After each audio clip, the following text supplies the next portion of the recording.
The boating community around the world is adopting a code of anchoring in reef environments, CARE. Coral reefs are one of nature's grandest examples of teamwork. Thousands of species of marine life working together to build the largest living structures in the world. Many of these beautiful communities represent millions of years of continuous growth. Around the world, coral reefs are endangered from a variety of causes, most of which are examples of human negligence and greed. But recently, scientists have found an alarming increase in damage to living corals from boat anchors and chains, and this is a result of poor seamanship. The Code of Anchoring in Reef Environments is a system of ethical behavior to prevent damage like this. The reefs have plenty of trouble already, so join the team. Help them out. Help save the coral reefs. Anchor in the sand, not in the coral. If you went to visit the botanical gardens, you would not park your car in the flower beds.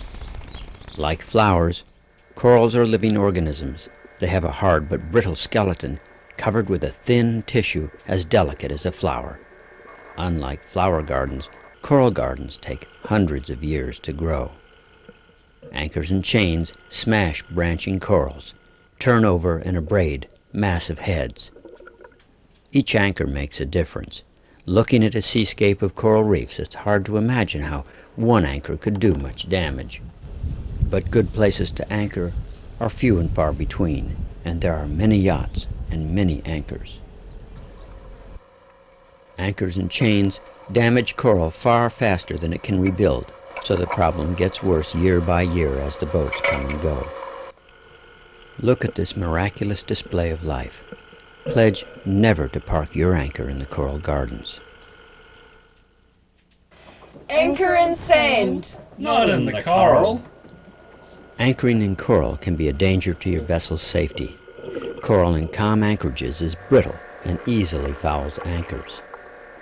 On exposed coastlines, coral can be hard as concrete, and an anchor trapped in a hole is sometimes impossible to retrieve without diving. Inexperienced boaters who anchor in coral might find themselves adrift in a blow or unable to move quickly should the need arise. Modern anchors are designed for soft bottoms. The holding power of anchors is measured when they are set in sand or mud, so protect your loved ones and your boat. Be safe. Anchor in sand. Some coral reefs are restricted, and unauthorized boats may not enter or anchor. Violations may result in hefty fines. Be sure to inquire with the proper authority before entering into a new area. Experienced boaters always plan to arrive in a new anchorage before 3 p.m.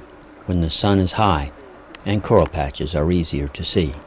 A lookout is posted on the bow or in the rigging. Polarized sunglasses make the reefs and sand areas much more visible. The coral reefs appear as dark areas. There's no way to tell if the reefs are alive or dead from the surface, and it doesn't really matter. If the coral has already been damaged by anchors, it can recover, but only if people stop anchoring on it. Thinking it's okay to anchor in dead coral is like thinking it's okay to beat up an accident victim as they are already beat up. Most lagoons and back reef areas have sandy places to park your boat. Look before dropping the hook. In shallow water, you can usually see the sand clearly. Be sure your anchor is in the sand and the chain is in the clear. Chains cause as much damage as anchors. Remember, boats swing and winds change, so find a sand patch with enough room. A recording depth sounder will show coral areas to avoid when visibility is poor. If there are no shallow water sandy areas, anchor deeper. Anchorages are generally free of coral in depths over 30 meters, so carry enough chain or chain and line to anchor in 30 meters of water. A good power windlass is essential for larger boats. As the boat settles to anchor, feel the chain and listen. If the chain grumbles, it's in coral. Slowly motor up over the anchor, lifting the anchor line as you go. Raise the anchor out of the coral and move on to another location. anchoring in coral all day or all night keeps on doing damage as the boat drags the chain back and forth through the coral. Spread the word. Anchor with care. If you see another boat about to anchor in coral, they might not realize what they're about to do. Call them on the radio. Vessel about to anchor in Port Morel. That's coral where you're trying to anchor right there. Could you move off into the sand, please? Thanks a lot, Skipper. We just didn't realize it.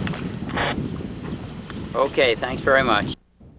If someone has already anchored in the coral, drop by and nicely explain coral is a living creature and very delicate. Anchors and anchor chains do a lot of harm. Most boaters respond well, weigh anchor and relocate. If they don't, at least you know you've done your best to protect the coral gardens and uphold the code of anchoring in reef environments. Talk about care on the radio. When you invite friends to anchor near you, add comments like, "Hey guys, the coral here is gorgeous. Be sure to anchor in the sand so they don't get damaged." Others will hear your comments on the radio and think about their own anchoring habits. Set a good example. Set your anchor and lay your chain in the sand. People who love the sea should care about it. When you visit the tropics, you'll want to experience the beauty and excitement of the living coral reefs. Help spread the ethic to other boaters everywhere. When you visit the tropics, Join with boaters who love the sea. Show your seamanship. Anchor with care in the sand.